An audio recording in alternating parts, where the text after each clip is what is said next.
ഒരു ദിവസത്തിൽ ഏറ്റവും ശ്രേഷ്ഠതയും ഏറ്റവും മഹത്വവും ഉള്ള സമയമാണ് പ്രഭാത സമയം. വലിയ ബർക്കത്തുള്ള വലിയ മഹത്വമുള്ള സമയമാണ് സുബഹിയുടെ സമയം. ഹബീബായ നബി മുഹമ്മദ് മുസ്തഫ സ്വല്ലല്ലാഹു അലൈഹി വസല്ലം തങ്ങൾ പ്രത്യേകമായി തന്റെ ഉമ്മത്തിന് വേണ്ടി ദുആ ചെയ്തിട്ടുണ്ട്. അല്ലാഹുമ്മ ബാരിക് ലി ഉമ്മത്തി ഫി ബുകൂരിഹാ. അല്ലാഹുവേ, എൻ്റെ ഉമ്മത്തിന്, എൻ്റെ സമൂഹത്തിന് അവരുടെ പ്രഭാത സമയങ്ങളിൽ നീ ബർക്കത്ത് കൊടുക്കണേ. അവരുടെ പ്രഭാത സമയങ്ങളിൽ സുബഹിയുടെ നേരത്ത്, സുബഹിയുടെ തൊട്ട് മുമ്പ് ഒരു പ്രത്യേക ബർക്കത്ത് അവർക്ക് നീ കൊടുക്കണേ എന്ന് ഹബീബായ നബി മുഹമ്മദ് മുസ്തഫ സ്വല്ലല്ലാഹു അലൈഹി വസല്ലം തങ്ങൾ ദുആ ചെയ്തിട്ടുണ്ട്, പ്രാർത്ഥിച്ചിട്ടുണ്ട്. ആ ഒരു പ്രാർത്ഥനയുടെ ബർക്കത്ത് എപ്പോഴും നിലനിൽക്കും. നബി സല്ലല്ലാഹു അലൈഹി വസല്ലം തങ്ങൾ പ്രത്യേകമായി ദുആ ചെയ്ത സമയമാണ് പ്രഭാത സമയത്തിൽ. ഉമ്മത്തിന് ബർക്കത്തുണ്ടാവും. എന്ത് കാര്യം പ്രഭാത സമയത്ത് ചെയ്താൽ, രാവിലെ ചെയ്താൽ, സുബഹിയുടെ ആ സമയം, സുബഹി മുതൽ അല്ലെങ്കിൽ സുബഹിയുടെ തൊട്ട് മുമ്പ് മുതൽ സൂര്യൻ ഉദിക്കുന്നത് വരെയുള്ള സമയം വലിയ മഹത്വമുള്ള സമയമാണ്. പഠിക്കുന്ന ആളുകൾക്ക് അവരുടെ മനസ്സിലേക്ക്, പ്രത്യേകിച്ച് അവരുടെ ഹൃദയത്തിലേക്ക് പഠിക്കുന്ന കാര്യങ്ങൾ നിലനിൽക്കാൻ, പെട്ടെന്ന് മനസ്സിലാകാൻ, ഓർമ്മയിൽ നിലനിൽക്കാനൊക്കെ ആ സമയത്ത് പഠിക്കുകയും വായിക്കുകയും ചെയ്യുന്നത് വലിയ ഉപകാരമാണ് എന്ന് പണ്ഡിതന്മാർ രേഖപ്പെടുത്തിയിട്ടുണ്ട്. അപ്പൊ ഞാൻ പറഞ്ഞുകൊണ്ട് വരുന്നത്, സുബഹിയുടെ സമയം എന്നത് അല്ലാഹുമ്മ ബാരിക് ലി ഉമ്മത്തി ഫി ബുകൂരിഹാ.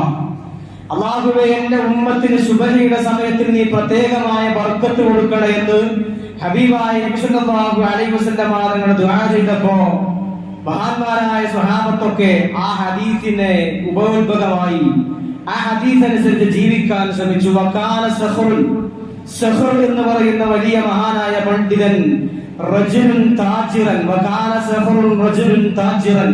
സഖർ എന്ന് പറയുന്ന ആൾ കാന റജുലൻ താജിറൻ, അദ്ദേഹം ഒരു കച്ചവടക്കാരനായിരുന്നു, ബിസിനസ്സുമായി ഏർപ്പെട്ടു പോകുന്ന ആളായിരുന്നു. വകാന യബഅസു തിജാറതഹു മിൻ അവ്വലിൻ നഹാർ.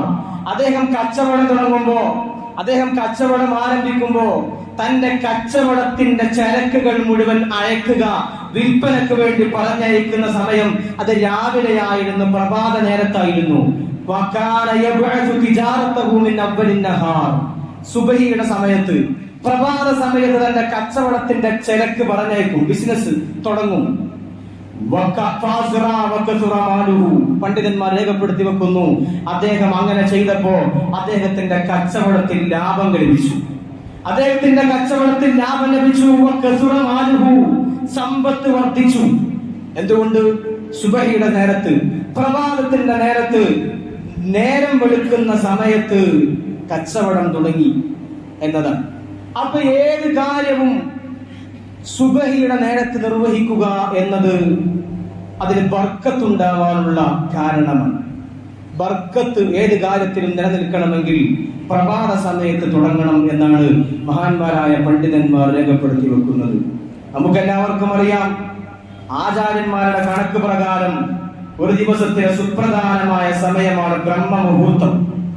ബ്രഹ്മമുഹൂർത്തം എന്ന് പറയുന്ന സമയം വളരെ അന്തരീക്ഷം ശാന്തമായ, അന്തരീക്ഷ മാലിന്യമില്ലാത്ത, മലിനീകരണമില്ലാത്ത വായു നിലനിൽക്കുന്ന സമയം, ലോകത്ത് ഒച്ചയും ബഹളവും ഇല്ലാത്ത നേരമാണ് ബ്രഹ്മമുഹൂർത്തത്തിന്റെ സമയം. ഏതാണ് ഈ ബ്രഹ്മമുഹൂർത്തത്തിന്റെ സമയം? ആ സമയത്തുള്ള ആരാധനകൾക്ക്, ആ സമയത്തുള്ള പ്രവർത്തനങ്ങൾക്ക് വലിയ എഫക്റ്റ് ആയിരിക്കുമെന്ന് ചില ആചാര്യന്മാരൊക്കെ പറയുന്നത് നമുക്ക് കാണാൻ കഴിയും. ഏതാണ് ബ്രഹ്മമുഹൂർത്തത്തിന്റെ സമയം? 12 മണിക്കൂറുള്ള ഒരു രാത്രിയെ 48 മിനിറ്റുകളുള്ള 15 ഭാഗങ്ങളാക്കി മാറ്റുക. 12 മണിക്കൂറുള്ള ഒരു രാത്രിയെ 48 ഭാഗങ്ങളുള്ള 48 മിനിറ്റുകളുള്ള 15 ഭാഗങ്ങളാക്കി മാറ്റി അതിലെ 14ാമത്തെ ഭാഗമാണ് ബ്രഹ്മമുഹൂർത്തത്തിന്റെ സമയം. ആ സമയത്ത് അന്തരീക്ഷ മലിനീകരണം വളരെ കുറഞ്ഞു നിൽക്കും. അതുമാത്രമല്ല, അന്തരീക്ഷത്തിലെ വായുവിന് ശുദ്ധവായുവായിരിക്കും. ആ നേരത്തുള്ള അന്തരീക്ഷത്തിലെ വായുവിന് വളരെ ശാന്തമായ അന്തരീക്ഷമായിരിക്കും ബ്രഹ്മമുഹൂർത്തത്തിന്റെ സമയം.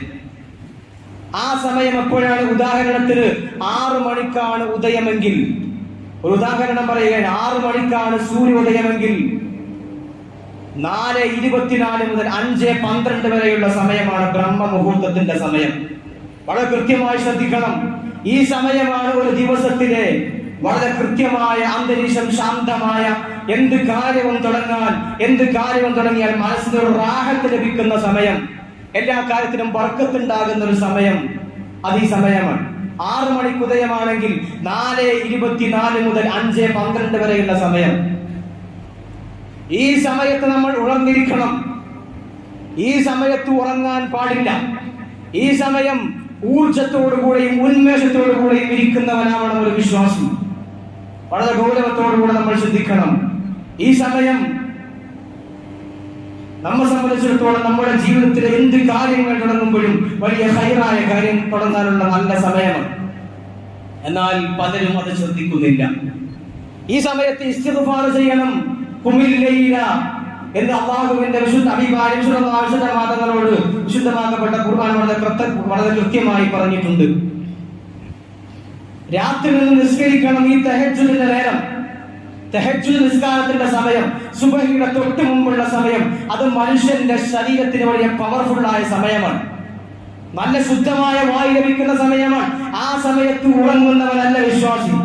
ആ നേരത്ത് ഉണർന്നിരിക്കണം. അത് ആരോഗ്യത്തിന് ഗുണകരമാണ്. മനുഷ്യന്റെ ആരോഗ്യത്തിന് ഗുണകരമാണ് ആ സമയത്ത് എഴുന്നേൽക്കുക എന്നത്. വെറുതെ പറയുന്നതല്ല, അങ്ങനെയാണ്. ആ നേരമാണ് സുബഹിയുടെ സമയം, അല്ലെങ്കിൽ സുബഹിയുടെ തൊട്ട് മുമ്പുള്ള സമയം. ആ നേരത്ത് ചത്തുമലച്ച് കടന്നുറങ്ങുകയല്ല വിശ്വാസം ചെയ്യേണ്ടത്, എഴുന്നേൽക്കണം. സുബഹിയുടെ സമയത്ത് എഴുന്നേൽക്കണം. അതിനുള്ള ത്രാണിയും ശേഷിയുമുള്ള ആളായിരിക്കണം വിശ്വാസി. അവിടെയാണ് നമ്മൾ ശ്രദ്ധിക്കേണ്ടത്. ഹബീബായ നബി സല്ലല്ലാഹു അലൈഹി വസല്ലം തങ്ങളോട് ഒരു സ്വഹാബി വന്ന് ചോദിച്ചു, നബിയേ, അയ്യുൽ അമലി അഹബ്ബു ഇലല്ലാഹ്, അല്ലാഹുവിന് ഏറ്റവും ഇഷ്ടപ്പെട്ട അമൽ ഏതാണ് നബിയേ? ഹബീബായ നബി തങ്ങൾ പറഞ്ഞു, അസ്സലാത്തു അലാ വഖ്തിഹാ, കൃത്യമായ സമയത്ത് നിസ്കരിക്കുക. കൃത്യമായ സമയത്ത് നിസ്കരിക്കലാണ് അല്ലാഹുവിന് ഏറ്റവും ഇഷ്ടപ്പെട്ട അമൽ എന്ന് ഹബീബായ നബി മുഹമ്മദ് മുസ്തഫ സ്വല്ലല്ലാഹു അലൈഹി വസല്ലം തങ്ങൾ സ്വഹാബത്തിന് പറഞ്ഞു കൊടുക്കുകയാണ്. നമ്മളൊക്കെ ചിലപ്പോൾ പലപ്പോഴും പല ആളുകളും എഴുന്നേൽക്കുന്നുണ്ടാവും സുബഹിയുടെ മുമ്പ്, ഇല്ല എന്ന് പറയുന്നില്ല. പക്ഷെ സുബഹി നിസ്കാരം ഖളാ ആകാതെ നോക്കേണ്ടത് നമ്മുടെ ബാധ്യതയാണ്. ചില ആളുകൾ സുബഹിയുടെ മുമ്പ് നിസ്കരിക്കുന്നു, സുബഹിയുടെ മുമ്പ് നടക്കാൻ റോഡിലൂടെ എക്സസൈസ് നടത്തുകയാണ്. 4 മണിക്ക് തുടങ്ങുന്ന എക്സസൈസ് അവസാനിക്കുന്നത് 6 മണിക്കും 6:30ക്കുമാണ്. എവിടെ നിന്നാണ് സുബഹി നിസ്കരിക്കുന്നത്? സുബഹി ഖളാ ആക്കുകയാണോ ചെയ്യേണ്ടത്? നിസ്കാരമാണ് ഒരു വിശ്വാസിയുടെ അടിസ്ഥാനപരമായ കാര്യം. നിസ്കാരം ഒഴിവാക്കിക്കൊണ്ട് ആരോഗ്യം നിലനിർത്താൻ ഏത് ഇസ്ലാമാണ് പഠിപ്പിക്കുന്നത്? ഒരു മനുഷ്യന് ആരോഗ്യം നിലനിർത്തണം, ആവശ്യമാണ്. എക്സസൈസുകൾ നമ്മൾ ചെയ്യണ്ട എന്നല്ല പറഞ്ഞത്. പക്ഷെ സുബഹി നിസ്കാരത്തിന്റെ ജമാഅത്ത് കളഞ്ഞുകൊണ്ട് സുബഹി നിസ്കാരം ഖളാആക്കിക്കൊണ്ടുള്ള എക്സസൈസ് ആർക്ക് വേണ്ടിയാണ് ചെയ്യുന്നത്? എന്തിനാണ് ഈ എക്സസൈസ് ചെയ്യുന്നത്? എന്തിനാണ്? ആരോഗ്യം നിലനിൽക്കണം. ശരി തന്നെയാണ്. പക്ഷെ എത്ര ആരോഗ്യം നിലനിൽക്കാൻ, എത്ര ചാടിക്കളിച്ചാലും മണ്ടിക്കളിച്ചാലും ഒരൊറ്റ മുകളിലേക്ക് വലിച്ച ശ്വാസം താഴേക്ക് വിടാൻ കഴിയാതിരുന്നാൽ ചത്തുമലക്കും മനുഷ്യൻ. പിന്നെ പള്ളിയുടെ മിഹ്റാബിന്റെ മുമ്പിൽ കൊണ്ടുവെക്കേണ്ടി വരും. എത്ര ആരോഗ്യം കീപ്പ് ചെയ്തിട്ടും കാര്യമുണ്ടാവില്ല, മരിച്ചു പോകും. അവിടെയാണ് ശ്രദ്ധിക്കേണ്ടത്. സുബഹി നിസ്കാരത്തിന്റെ ജമാഅത്ത് കളഞ്ഞുകൊണ്ട് സുബഹി നിസ്കാരം ഖളാ ആക്കിക്കൊണ്ടുള്ള ഒരു പരിപാടി, ഒരു എക്സസൈസ് മുസ്ലിം സമൂഹത്തിന് യോജിച്ചതല്ല. വളരെ കൃത്യമായി നമ്മൾ സൂക്ഷിക്കണം. നിസ്കാരം എന്ന് പറയുന്നത് തന്നെ ഒരു സത്യവിശ്വാസിയെ സംബന്ധിച്ചിടത്തോളം അവന്റെ ആരോഗ്യത്തെ നിലനിർത്താനുള്ള പെർഫെക്റ്റ് ആയ മാർഗമാണ് നിസ്കാരം. ഒരു മനുഷ്യൻ സുജൂദ് ചെയ്യുമ്പോ തന്റെ തല ഭൂമിയിലേക്ക് അമർത്തി വെക്കുമ്പോ എന്താണ് ഉണ്ടാകുന്നത്? സുജൂദ് ചെയ്യുന്ന സമയത്ത് അവൻ കുനിയുന്ന നേരത്ത് അവന്റെ തലച്ചോറിലേക്ക് ശരീരത്തിലുള്ള മുഴുവൻ രക്തങ്ങളും പമ്പ് ചെയ്യുകയാണ്. ചെയ്യുന്നുണ്ട് തലച്ചോറിലേക്ക്. തല ഭൂമിയോട് ചേർത്ത് വെക്കുമ്പോ ഈ സമയത്ത് മനുഷ്യന് ഊർജം കിട്ടും. അതിലൂടെ മനുഷ്യന്റെ ബുദ്ധി വികസിക്കുമെന്ന് ശാസ്ത്രജ്ഞന്മാർ രേഖപ്പെടുത്തി വെച്ചതാണത്. ഇസ്ലാമിന്റെ അധ്യാപനമല്ല. നിസ്കാരത്തിന് ഇതുണ്ട്, ആരോഗ്യമുണ്ട്. നിസ്കാരം ഒഴിവാക്കിക്കൊണ്ട് ആരോഗ്യ പരിപാടിക്കും സത്യവിശ്വാസി പോകേണ്ടതില്ല. ഹബീബായ നബി മുഹമ്മദ് മുസ്തഫ സ്വല്ലല്ലാഹു അലൈഹി വസല്ലം തങ്ങളോട് വിശുദ്ധമായ ഖുർആൻ ആണ് പറഞ്ഞത്, നിങ്ങൾക്ക് ശക്തി വേണമോ? നബി സല്ലല്ലാഹു അലൈഹി വസല്ലം തങ്ങൾക്ക് നുബുവത്ത് കൊടുക്കാൻ വേണ്ടി അല്ലാഹുവിന്റെ വിശുദ്ധമായ ഖുർആൻ പറഞ്ഞത്, നുബുവത്ത് എന്ന് പറയുന്നത് അല്ലാഹുവിന്റെ വഹി ഇറങ്ങി വരിക എന്നത് വലിയ ശക്തിയുള്ള കാര്യമാണ്. മഹാനായ ജിബ്രീൽ അലൈഹിസ്സലാത്തു വസ്സലാം അല്ലാഹുവിന്റെ ദൂതുമായി ഹബീബായ നബി തങ്ങളുടെ മുമ്പിലേക്ക് വരുമ്പോ ഹബീബായ നബി സല്ലല്ലാഹു അലൈഹി വസല്ലം തങ്ങൾക്ക് ശക്തമായ ഭാരമുണ്ടായിരുന്നു എന്നാണ്. നബി സല്ലല്ലാഹു അലൈഹി വസല്ലം തങ്ങൾ ഇങ്ങനെ വറക്കും. വഹി ഇറങ്ങുമ്പോ നബി തങ്ങളുടെ നെറ്റിത്തടത്തിലൂടെ വിയർപ്പ് ഇങ്ങനെ ഒലിക്കും. എന്തുകൊണ്ട്? വഹിയിന്റെ കാഠിന്യം കൊണ്ട്. ആ വഹിയെ ചുമക്കാൻ അല്ലാഹുവിന്റെ റസൂലിനോട് അല്ലാഹുവിന്റെ വിശുദ്ധമായ ഖുർആൻ പറഞ്ഞത്, യാ അയ്യുഹൽ മുസമ്മിൽ ഖുമിൽ ലൈല ഇല്ലാ ഖലീലാ നിസ്ഫഹു അവ ഇൻഖുസ് മിൻഹു ഖലീലാ വറത്തിലിൽ ഖുർആന തർതീലാ ഇന്നാ സനുൽഖി അലൈക ഖൗലൻ സഖീലാ. നബിയെ, നിങ്ങളിലേക്ക് ചില ഭാരമുള്ള ചില കാര്യങ്ങൾ നമ്മൾ തരാൻ പോകുന്നുണ്ട്. അതുകൊണ്ട് ഖുമിൽ ലൈൽ, രാത്രി നിന്ന് നിസ്കരിക്കണം, തഹജ്ജുദ് നിസ്കരിക്കണം. തഹജ്ജുദിന്റെ നേരത്ത് സുബഹിയുടെ തൊട്ട് മുമ്പ് എഴുന്നേറ്റ് നിസ്കരിക്കണമെന്ന് ഹബീബായ നബി മുഹമ്മദ് മുസ്തഫ സ്വല്ലല്ലാഹു അലൈഹി വസല്ലം തങ്ങളോട് വഹി സ്വീകരിക്കുന്നതിന്റെ മുന്നോടിയായി അല്ലാഹുവിന്റെ വിശുദ്ധമായ ഖുർആൻ പറയുകയാണ്. തഹജ്ജുദിന്റെ നേരത്തെ എഴുന്നേറ്റ് നിസ്കരിക്കുക എന്നത് ശാരീരികമായും മാനസികമായും മനുഷ്യന് ശക്തി ഉണ്ടാകും. ശാരീരികമായ ശക്തി ഉണ്ടാകും, മാനസികമായ ശക്തി ഉണ്ടാകും. പിടിച്ചു നിൽക്കാൻ കഴിയും മനുഷ്യന്. എന്ത് ബുദ്ധിമുട്ടുകൾ വരുമ്പോഴും തഹജ്ജുദ് നിസ്കരിക്കുന്ന മനുഷ്യനാണോ ബുദ്ധിമുട്ടുകളെ തരണം ചെയ്ത്, പ്രതിസന്ധികളെ തരണം ചെയ്ത് മുന്നോട്ട് നീങ്ങാനുള്ള ഊർജം അല്ലാഹു കൊടുക്കുമെന്നാണ്. അതാണ് വിശുദ്ധമായ ഖുർആൻ സൂചിപ്പിക്കുന്നത്. രാത്രി എഴുന്നേറ്റ് നിസ്കരിക്കണം. ഇന്നാ സനുൽഖി അലൈക ഖൗലൻ സഖീലാ. ഭാരമുള്ള ചില വചനങ്ങൾ നിങ്ങൾക്ക് വരാനുണ്ട്. അത് വഹിക്കാനുള്ള ശേഷിയും ക്ഷേമുഷിയും ഉണ്ടാവണമെങ്കിൽ ഈ തഹജ്ജുദ് നിസ്കാരം പതിവാക്കണമെന്ന് ഹബീബായ നബി മുഹമ്മദ് മുസ്തഫ സ്വല്ലല്ലാഹു അലൈഹി വസല്ലം തങ്ങളോട് വിശുദ്ധമായ ഖുർആൻ വളരെ കൃത്യമായി ആജ്ഞാപിക്കുകയാണ്. തഹജ്ജുദ് നിസ്കാരം പതിവാക്കുന്ന ആളുകളാവണം വിശ്വാസികൾ. തഹജ്ജുദിന് എഴുന്നേറ്റിട്ടില്ലെങ്കിലും സുബഹിയെങ്കിലും ഖദാ ആകാതെ നിസ്കരിക്കാനുള്ള ഒരു ബോധം നമുക്ക് വേണം. ആ സമയത്ത് 12 മണി വരെ, രാത്രി 12 മണി വരെ, 1 മണി വരെ, 2 മണി വരെ ഫോണിൽ വാട്സപ്പിലും ഫേസ്ബുക്കിലും തോണ്ടിക്കളിച്ച് പിന്നീട് എഴുന്നേൽക്കുന്നത് 8 മണിക്കും 9 മണിക്കും. എവിടെയാണ് നമ്മുടെ ആശയം? എവിടെയാണ് നമ്മുടെ ആദർശം? പിന്നെ എങ്ങനെയാണ് ആരോഗ്യത്തിൽ ബർക്കത്തുണ്ടാവുക? പിന്നെ കുറെ എക്സസൈസ് നടത്തിയിട്ട് എന്ത് കാര്യമാണുള്ളത്? ബർക്കത്തുണ്ടാവില്ല, ആരോഗ്യത്തിൽ ബർക്കത്തുണ്ടാവില്ല, ശരീരത്തിന് ശക്തി ഉണ്ടാവില്ല. ശരീരത്തിന് ശക്തി ഉണ്ടാവണമെങ്കിൽ ആ തഹജ്ജുദിന്റെ നേരത്ത് സുബഹിയുടെ തൊട്ട് മുമ്പ് എഴുന്നേൽക്കണം. ശരീരത്തിന് നല്ല കൂവത്തുണ്ടാകും, ബർക്കത്തുണ്ടാകും. ആ സമയം വളരെ ശ്രേഷ്ഠമായ സമയമാണ്. ഹബീബായ നബി സല്ലല്ലാഹു അലൈഹി വസല്ലം തങ്ങൾ പറഞ്ഞു, റകഅത്തുൽ ഫജ്രി ഖൈറും മിനദ് ദുനിയാ വമാ ഫീഹാ. 2 റക്അത്ത് സുബഹിയുടെ മുമ്പ് 2 റക്അത്ത് നിസ്കരിക്കുക. സുബഹിന്റെ മുമ്പ് 2 റക്അത്ത് സുന്നത്ത് നിസ്കാരമുണ്ട്. ആ 2 റക്അത്ത് സുന്നത്ത് നിസ്കാരം ഖൈറും മിനദ് ദുനിയാ വമാ ഫീഹാ. ഈ ദുനിയാവിലുള്ള സകല വസ്തുക്കളെക്കാളും, ദുനിയാവിലുള്ള സർവ്വ വസ്തുക്കളെക്കാളും ഖൈർ ആ 2 റക്അത്ത് നിസ്കാരമാണ് എന്ന് ഹബീബായ നബി മുഹമ്മദ് മുസ്തഫ സ്വല്ലല്ലാഹു അലൈഹി വസല്ലം തങ്ങൾ പഠിപ്പിക്കുന്നു. ആർക്കാണ് നിസ്കരിക്കാൻ നേരമുള്ളത്? സുബഹി എന്നെ നിസ്കരിക്കാൻ നേരമില്ലാത്ത ആളുകൾക്ക് സുബഹിയുടെ മുമ്പ് 2 റക്അത്ത് സുന്നത്ത് നിസ്കരിക്കാൻ എങ്ങനെ നേരം ഉണ്ടാവുക? നബി തങ്ങൾ പഠിപ്പിച്ചതാണ്. ഇത്ര വലിയ ശ്രേഷ്ഠതയുള്ള മറ്റൊരു നിസ്കാരമില്ല. റക്അത്തുൽ ഫജ്രി ഖൈറും മിനദ് ദുനിയാ വമാ ഫീഹാ. ദുനിയാവിനേക്കാളും ദുനിയാവിലുള്ള സകല വസ്തുക്കളെക്കാളും ഖൈറായ നിസ്കാരമാണ് 2 റക്അത്ത് സുബഹിയുടെ മുമ്പുള്ള നിസ്കാരം. തീർന്നില്ലല്ലോ, സുബഹി നിസ്കാരമാണ് ഏറ്റവും ജമാഅത്ത് അഫ്ദലായ നിസ്കാരം. സുബഹി നിസ്കാരമാണ്. സുബഹി നിസ്കാരമാണ് ഏറ്റവും ജമാഅത്ത് അഫ്ദലായ നിസ്കാരം. നമ്മുടെ പള്ളിയിലൊക്കെ സുബഹി നിസ്കരിക്കാൻ ഒരു സ്വഫ് തികഞ്ഞാൽ തികഞ്ഞു. ആ ഒരു അവസ്ഥയാണുള്ളത്. ആ ഒരു അവസ്ഥ മാറണമെന്നാണ് പറയാനുള്ളത്. സുബഹി ജമാഅത്താണ് ഏറ്റവും അഫ്ദലായ ജമാഅത്ത്. ഏറ്റവും ഫദീലത്ത് കുറഞ്ഞ ജമാഅത്ത് മഗ്രിബിന്റെ ജമാഅത്താണ്. ഏറ്റവും ശ്രേഷ്ഠത കുറഞ്ഞ ജമാഅത്തുള്ളത് മഗ്രിബിന്റെ ജമാഅത്താണ്. മഗ്രിബിന്റെ ജമാഅത്തിന് 4-5 സ്വഫ് പള്ളികളിൽ സജീവമാണ്. സുബഹിയുടെ നേരത്ത് എഴുന്നേറ്റ് പള്ളിയിൽ വന്ന് നിസ്കരിക്കാനും ജമാഅത്തിൽ പങ്കെടുക്കാനും ആളില്ല. എന്തുകൊണ്ട് അങ്ങനെ സംഭവിക്കുന്നു? അത് ശൈത്വാന്റെ പണിയാണ്. അത് ശൈത്താന്റെ പണിയാണ്. ഏറ്റവും അഫ്ദലായ ജമാഅത്ത് സുബഹിയുടെ ജമാഅത്താണ് എന്ന് ശൈത്താൻ അറിയാം. അവൻ പണിയെടുക്കും. വരരുത്, പള്ളിയിലേക്ക് സുബഹിക്ക് പോകരുത് എന്ന് മനസ്സിലേക്ക് ഇങ്ങനെ തോന്നിപ്പിക്കും ശൈത്താൻ. അതങ്ങനെയാണ്, അത് ശൈത്താന്റെ പണിയാണ്. ഏറ്റവും ജമാഅത്തിന്റെ ഫളീലത്ത് കുറഞ്ഞ സമയത്ത് ആളുകളൊക്കെ കൊണ്ടുവരും. മഗ്‌രിബിക്ക് എല്ലാവരും അങ്ങാടിയിലേക്ക് ഇറങ്ങുന്ന നേരാണ്. ആ നേരത്ത് നിസ്കരിക്കാൻ ഒരുപാട് ആളുകൾ ഉണ്ടാവും പള്ളിയിൽ. സുബഹിക്കാണില്ല. സുബഹിക്ക് ഒരു സൊഫ് തികഞ്ഞാൽ തികഞ്ഞു. അള്ളാഹു കാത്തു രക്ഷിക്കുമാറാവട്ടെ. അതുകൊണ്ട് സുബഹിയുടെ ജമാഅത്ത് വലിയ ശ്രേഷ്ഠതയുള്ള ജമാഅത്താണ്. മൻ സല്ലാ സലാത്ത സുബ്ഹി ഫഹുവ ഫീ ദിമ്മത്തില്ലാഹ്. ആരെങ്കിലും ഒരാൾ സുബഹി നിസ്കാരം നിസ്കരിച്ചാൽ ഫഹുവ ഫീ ദിമ്മത്തില്ലാഹ്, അവൻ അല്ലാഹുവിന്റെ ഉത്തരവാദിത്തത്തിലാണ് എന്നാണ് ഹബീബായ നബി തങ്ങൾ പറഞ്ഞത്. അല്ലാഹുവിന്റെ കാവൽ അവനിക്കുണ്ടാകും. സുബഹി നിസ്കാരം നിസ്കരിക്കേണ്ടത് പോലെ നിസ്കരിച്ചാൽ അള്ളാന്റെ കാവലുണ്ടാകുമെന്ന് ഹബീബായ നബി മുഹമ്മദ് മുസ്തഫ സല്ലല്ലാഹു അലൈഹി വസല്ലം. റോഡിലൂടെ നടക്കുമ്പോൾ കുത്താൻ വരുന്ന വാഹനത്തിൽ നിന്ന് രക്ഷ ലഭിക്കും. എന്തോ കുതിരത്തിന് രക്ഷപ്പെട്ടു എന്ന് നമുക്ക് പറയാം. പക്ഷേ അത് രക്ഷപ്പെടാൻ അതിന്റെ മുന്നിൽ എന്തെങ്കിലും ആത്മീയപരമായ കാരണമുണ്ടാകും. തട്ടേണ്ട വണ്ടിയായിരുന്നു, മുട്ടേണ്ട വണ്ടിയായിരുന്നു, എന്തോ കുതിരത്തിന് രക്ഷപ്പെട്ടു. എന്താണ് ആ കുതിരത്ത്?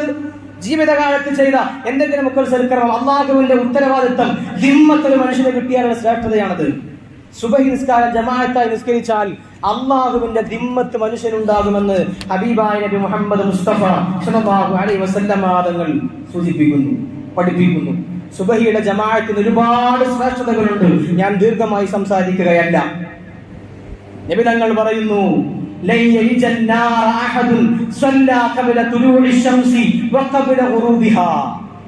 സൂര്യൻ ഉദിക്കുന്ന നേരത്തും സൂര്യൻ അസ്തമിക്കുന്നതിന്റെ മുമ്പും ആരെങ്കിലും ഒരാൾ നിസ്കരിച്ചാൽ അവൻ നരകത്തിന് രക്ഷപ്പെട്ടു എന്നാണ്. സൂര്യൻ ഉദിക്കുന്നതിന്റെ മുമ്പുള്ള നിസ്കാരം ഏതാണ്? സുബഹി നിസ്കാരം. അത് കൃത്യമായി ഖളാ ആകാതെ നിസ്കരിക്കണം. സൂര്യൻ അസ്തമിക്കുന്നതിന് തൊട്ടുമുള്ള നിസ്കാരം ഏതാണ്? അസ്ർ നിസ്കാരം. പലപ്പോഴും പലർക്കും നഷ്ടപ്പെട്ടു പോകുന്ന നിസ്കാരമാണ് അസ്ർ നിസ്കാരം. പലരും ജോലി തിരക്കുള്ള ആളുകളായിരിക്കാം, ശരിയാണ്. ക്ഷീണമകറ്റി അങ്ങാടിയിലേക്ക് ഇറങ്ങുന്ന നേരമാണ്. ജോലിയുടെ തിരക്ക് കഴിഞ്ഞ് കുളിച്ചും മറ്റുമൊക്കെ വൃത്തിയാകുമ്പോഴേക്ക് ചിലപ്പോ അസ്ർ ഖളാ ആയി പോകുന്ന സമയവും സന്ദർഭവും സാഹചര്യവും നമ്മുടെ ജീവിതത്തിൽ ഉണ്ടാവും. ഇപ്പോൾ 6 മണിക്ക് മഗ്‌രിബ് വാങ്ങി കൊടുക്കും. 6 മണിക്ക് നമ്മുടെ പണിയൊക്കെ കഴിയുമ്പോൾ ചിലപ്പോ അസ്ർ നിസ്കാരത്തിന് സമയം ഉണ്ടാവില്ല. പക്ഷെ ഖളാ ആയി പോകാൻ പാടില്ല. അസ്ർ നിസ്കാരവും സുബഹി നിസ്കാരവും വലിയ ഫളീലത്തുള്ള ശ്രേഷ്ഠതയുള്ള നിസ്കാരമാണ്. അത് കൃത്യമായി സൂക്ഷിച്ച് നിസ്കരിക്കുന്ന ആളുകൾ, ഖളാ ആകാതെ നിസ്കരിക്കുന്ന ആളുകൾക്ക് നരകത്തിൽ നിന്ന് സംരക്ഷണമുണ്ട് എന്ന് ഹബീബായ നബി മുഹമ്മദ് മുസ്തഫ സല്ലല്ലാഹു അലൈഹി വസല്ലം തങ്ങൾ പഠിപ്പിക്കുകയാണ്. വളരെ കൃത്യതയോടുകൂടെ നമ്മൾ ശ്രദ്ധിക്കണമെന്ന്. നിസ്കാരത്തിന്റെ കാര്യം വളരെ ഗൗരവത്തോടുകൂടെ വിശ്വാസിയുടെ അടയാളം എന്ന് പറയുന്നത് തന്നെ നിസ്കാരമാണ്. അത് ഖളാക്കി ഒരു പരിപാടി എടുത്തിട്ടും കാര്യമില്ല. സുബഹി നിസ്കാരത്തിനുള്ള ആളുകൾക്ക്, സുബഹി നിസ്കരിക്കുന്ന ആളുകൾക്ക് ഒരുപാട് ശ്രേഷ്ഠതകൾ നബി തങ്ങൾ പരിചയപ്പെടുത്തുന്നു. ഒരാൾ ഉറങ്ങണ നേരത്ത് ശൈത്വാൻ വന്ന് 3 കെട്ട് കിട്ടും. ഏതൊരു മനുഷ്യന്റെ ശരീരത്തിലും ശൈത്വാൻ വന്ന് 3 കെട്ട് കെട്ടുമെന്നാണ്. 3 കെട്ട് കെട്ടും. അങ്ങനെ ഉറക്കത്തിൽ നിന്ന് ഉണർന്ന് അല്ലാഹുവിനെ ഓർത്തു. അൽഹംദുലില്ലാഹില്ലദീ അഹ്യാനി ബഅദമാ അമാതനി വഇലൈഹി നുശൂർ എന്ന ദിക്ർ ചൊല്ലി ഉറക്കത്തിൽ നിന്ന് അങ്ങോട്ട് എഴുന്നേറ്റ് നേരത്ത് അത് ചൊല്ലി ദിക്ർ ചൊല്ലി. എന്നാൽ നബി തങ്ങൾ പറയുന്നു, ഇൻഹല്ലത്തു ഉഖദത്തുൻ, 3 കെട്ട് കെട്ടും. 1ാമത്തെ കെട്ട് പോകും. ശൈത്താൻ കെട്ടിയ കെട്ടാണ്. ഉറക്കത്തിൽ നിന്ന് എഴുന്നേൽക്കുന്ന നേരത്ത് അൽഹംദുലില്ലാഹില്ലദീ അഹ്യാനി ബഅദമാ അമാതനി വഇലൈഹി നുശൂർ എന്ന ദിക്ർ ചൊല്ലിയ ഒരു കെട്ട് വീണു പോകും. നബി തങ്ങൾ പറയുന്നു, അവൻ ഒന്നു ഉണ്ടാക്കിയാൽ ആ ദിക്ർ ചൊല്ലി പിന്നെ ഒന്നെടുത്താൽ മറ്റേ കെട്ടും പോകും, 2ാമത്തെ കെട്ടും പോകും. നിസ്കരിച്ചാൽ വുദൂഎടുത്ത് നിസ്കരിക്കുകയും ചെയ്താൽ മറ്റേ കെട്ടും പോകും, 3 കെട്ടും പോകും. ആ ദിവസത്തിൽ മനുഷ്യന് റാഹത്ത് ഉണ്ടാകും, ഒരു ഉന്മേഷം ഉണ്ടാകും. ആ ദിവസം മുഴുവൻ ഒരു റാഹത്തായിരിക്കും, ടെൻഷൻ ഉണ്ടാവില്ല. ആത്മാർത്ഥമായി ചെയ്യുകയാണെങ്കിൽ ടെൻഷൻ ഉണ്ടാവില്ല. അവൻ ഉന്മേഷവാനായി തീരും. ഇങ്ങനെ ചെയ്തില്ലെങ്കിൽ, സുബഹി നിസ്കരിച്ചില്ല, എഴുന്നേറ്റ സമയത്ത് ദിക്ർ ചൊല്ലിയില്ല, അല്ലാഹുവിനെ സ്തുതിച്ചില്ല, വുദൂ ഉണ്ടാക്കിയില്ല, നിസ്കരിച്ചില്ല, ഈ 3 കാര്യവും ചെയ്തില്ലെങ്കിൽ അസ്ബഹ ഖബീസൻ നഫ്സി കസ്ലാന, ആ ദിവസം ഒരു മടിയായിരിക്കും. ഒരു മടി, മനസ്സിലാകപ്പാടെ ഒരു ടെൻഷൻ, എന്തെന്നില്ലാത്ത ഒരു കുശുകുശുപ്പ് മനസ്സിലുണ്ടാകും. ഖബീസുൻ നഫ്സാകും, ടെൻഷൻ വരും, മടി വരും, ജോലിക്ക് പോകാൻ ഒരു പ്രയാസം, ഒരു മടി, ഇത് വരും എന്ന് ഹബീബായ നബി മുഹമ്മദ് മുസ്തഫ സ്വല്ലല്ലാഹു അലൈഹി വസല്ലം തങ്ങൾ വളരെ കൃത്യമായി നമ്മൾ സൂചിപ്പിച്ചിട്ടുണ്ട്. നബി തങ്ങൾ പറയുന്നു, ആരെങ്കിലും ഇന്ന അസ്തല സ്വലാത്തി അലൽ മുനാഫിഖീന സ്വലാത്തുൽ ഇശാഇ വ സ്വലാത്തുൽ ഫജ്ർ, കാപട്യമുള്ളവർക്ക്, മനസ്സിൽ നിഫാഖുള്ള ആളുകൾക്ക് ഏറ്റവും നിസ്കരിക്കാൻ പ്രയാസമായ 2 നിസ്കാരമാണ് സുബഹി നിസ്കാരവും ഇശാ നിസ്കാരവും. വലൗ യഅലമൂന മാ ഫീഹിമാ ലഅതൗഹുമാ വലൗ ഹബ്വാ. സുബഹി നിസ്കാരത്തിന്റെ ശ്രേഷ്ഠതയിൽ ആരെങ്കിലും അറിഞ്ഞാൽ അത് നിസ്കരിക്കാൻ വേണ്ടി പള്ളിയിലേക്ക് ജമാഅത്തിന് വേണ്ടി അവർ വരുമായിരുന്നു. വലൗ ഹബ്വാ, അതിന്റെ ശ്രേഷ്ഠത ആരെങ്കിലും മനസ്സിലാക്കുകയാണെങ്കിൽ മുട്ടുകുത്തി പള്ളിയിലേക്ക് വരുമായിരുന്നുവെന്ന് ഹബീബായ നബി മുഹമ്മദ് മുസ്തഫ സ്വല്ലല്ലാഹു അലൈഹി വസല്ലം തങ്ങൾ പഠിപ്പിക്കുകയാണ്. മുട്ടുകുത്തി വരും, അത്ര ശ്രേഷ്ഠതയുണ്ട് സുബഹി നിസ്കാരത്തിന്. നമുക്കത് മനസ്സിലാകുന്നില്ല, പറഞ്ഞാലും മനസ്സിലാകുന്നില്ല. എന്താ ചെയ്യാ? പറഞ്ഞു തന്നാലും മനസ്സിലാവൂല. പിന്നെ എന്താ നമ്മൾ കാട്ടുക? പറഞ്ഞാൽ അത് ഉൾക്കൊള്ളാനുള്ള മനസ്സിലാണ് നമുക്ക്. ജമാഅത്തിന് പങ്കെടുക്കണം, സുബഹിയുടെ ജമാഅത്ത് നമ്മുടെ പള്ളി സജീവമാകണം. അല്ലാഹു സുബ്ഹാനഹു വ തആല തൗഫീഖ് നൽകി അനുഗ്രഹിക്കട്ടെ. സുബഹിയാണ് ഒരു നാടിന്റെ ഐശ്വര്യം. സുബഹി ജമാഅത്തിന് ആളുകൾ ഉണ്ടാവുക എന്നതാണ്. ഒരുപാട് ആളുകൾ സുബഹി നിസ്കരിക്കാൻ ആ നാട്ടിലെ പള്ളിയിൽ ഉണ്ടാവുക എന്നാണ് ഒരു നാടിന്റെ ഐശ്വര്യം. മഗ്‌രിബിക്ക് ഒരാൾ ഉണ്ടാവില്ല, മഗ്‌രിബിക്ക് എല്ലാവർക്കും വരാൻ കഴിയും, മഗ്‌രിബിക്കും ഇശാക്കും എല്ലാവർക്കും വരാൻ കഴിയും. അങ്ങാടിക്ക് ഇറങ്ങുന്ന നേരത്ത് ആർക്ക പള്ളിക്ക് വരാതിരിക്കാൻ കഴിയുക, എല്ലാവർക്കും വരാൻ കഴിയും. സുബഹിയുടെ നേരത്ത് എഴുന്നേറ്റ് പള്ളിയിൽ വന്ന് ജമാഅത്തായി നിസ്കരിക്കുമ്പോഴാണ് ആൺകുട്ടിയാവുക, ആൺകുട്ടിയായ മുസ്ലിമാവുക എന്ന ബോധം നമുക്ക് വേണം. അല്ലാഹു സുബ്ഹാനഹു വ തആല തൗഫീഖ് നൽകട്ടെ. അല്ലാഹു സുബ്ഹാനഹു വ തആല തൗഫീഖ് നൽകി അനുഗ്രഹിക്കട്ടെ. സുബഹി ജമാഅത്തിന് കൃത്യമായി പങ്കെടുക്കാനുള്ള തൗഫീഖ് അല്ലാഹു സുബ്ഹാനഹു വ തആല നമുക്ക് എല്ലാവർക്കും നൽകി അനുഗ്രഹിക്കട്ടെ. ആമീൻ എന്ന് ഈ സന്ദർഭത്തിൽ ദുആ ചെയ്യുകയാണ്. അല്ലാഹു സുബ്ഹാനഹു വ തആല നമ്മുടെ എല്ലാ ഹലാലായ മുറാദുകളും അല്ലാഹു സുബ്ഹാനഹു വ തആല ഹാസിലാക്കി തരട്ടെ. നമ്മുടെ പള്ളിയിലേക്ക് ഷാജഹാൻ എന്ന് പറയുന്ന സഹോദരന്റെ പേരിൽ ദുആ ചെയ്യാൻ വേണ്ടി ഒരു സുഹൃത്ത് 10 ജോഡി ചെരുപ്പ് സംഭാവന ചെയ്തിട്ടുണ്ട്. റഹ്മാനായ അല്ലാഹ്, റഹീമായ അല്ലാഹ്, ആ സഹോദരൻ മരണപ്പെട്ടു പോയ ഷാജഹാൻ എന്ന് പറയുന്ന സഹോദരന്റെ ഖബർ ജീവിതം നീ സന്തോഷത്തിലും റാഹത്തിലുമാക്കി കൊടുക്കണേ റഹ്മാനെ. അല്ലാഹുവേ, അദ്ദേഹം ഖബറിൽ എന്തെങ്കിലും ബുദ്ധിമുട്ടുകളോ പ്രയാസങ്ങൾ അനുഭവിക്കുന്നുണ്ടെങ്കിൽ അത് മുഴുവൻ നീ മാറ്റി കൊടുക്കണേ റഹ്മാനെ. അതുപോലെ തന്നെ മരണപ്പെട്ടു